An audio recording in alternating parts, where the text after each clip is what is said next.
So the question is steps to take when you're entering a new global market. Um, so I start by assuming I'm not nearly as smart as I think I am and talk to people who actually live there. Um, and in particular, having done it for a while now, I'm now aware of some things to ask questions about and to worry about. Those are, at least in the technology and internet sector, stuff like privacy laws, which can be radically different by country. The Germans are incredibly worried about privacy. As best I can tell, the Chinese government is really worried about content. They've actually blocked Wikipedia as of a few weeks ago. So knowing the right questions to ask around what are things like that to be worried about, in terms of legal or regulatory, are a big part of it. And then I think there's the cultural aspect of just how do people use these things, and different people have completely different perspectives on how things should be used. I'm trying to think of a good example. I mean, I go to the supermarket in France, and the supermarket has, wine, because that's perfectly normal there, but it's not perfectly normal here. So, we have wine sales on eBay France, but we don't in the US.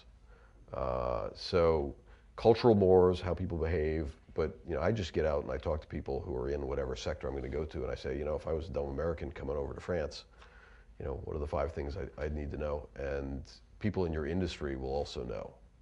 So, I'll talk to somebody else. I'm looking at travel as an area for guides. So I called up a travel site and I said, hey, what do you guys do? And what should I watch out for?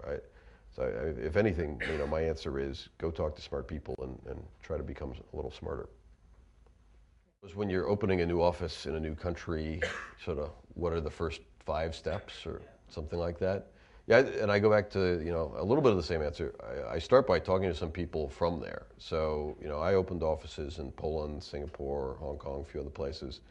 And I started by calling up people I know from school who are Singaporean and Polish and going, okay, what's it like over there? What should I do? What should I worry about? So step 1. Step 2 is I actually go and meet with the government. So I met with the Singaporean government. I met with the Polish government. Every government has an office for foreign investment who would love to talk to you because you're going to bring them jobs and a factory or an office or whatever. So they love to talk to you, and they have all the answers to most of your questions. And in particular with eBay, because we didn't put factories down, I had this really cool opportunity because I would go into them and I'd say, hey, I'm the only guy you're going to meet this month who doesn't want a subsidy. I don't want, a land subsidy. I don't want a labor subsidy because, we're going to hire like 4 people. What's the point? I'd love 2 things from you. I'd love advice, you to be able to pick up the phone or answer my emails when I have dumb questions. And I'd love for you to help me figure out who in government to talk to over time to explain to them that we're good and not bad, right? And sort of establish up front that we're actually good people and, because in our case, we do have a lot of regulatory issues. In China, you can't sell, not China, in India, you can't sell tiger skins, right? In the US, you can't sell wine. In Germany, you can't sell Nazi stuff. Every country has their own sort of issues, and we inevitably get yelled at for it. And so one of the things we really do is we try to go in and say proactively to the right people, hey, like, we're good, and we want to work with you, and we're available. So I love the foreign government offices that help with that, and every country has one.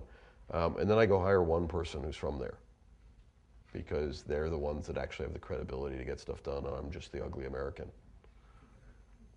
That'd probably be my 3 things I start, in every country. And I guess if I had one more, I go and I read a lot of macro data. So there's the CIA fact book, World Bank data. You can get a lot of data about technology, population, income, stuff like that from a variety of public sources, which is fabulous when you're trying to decide which country to go to.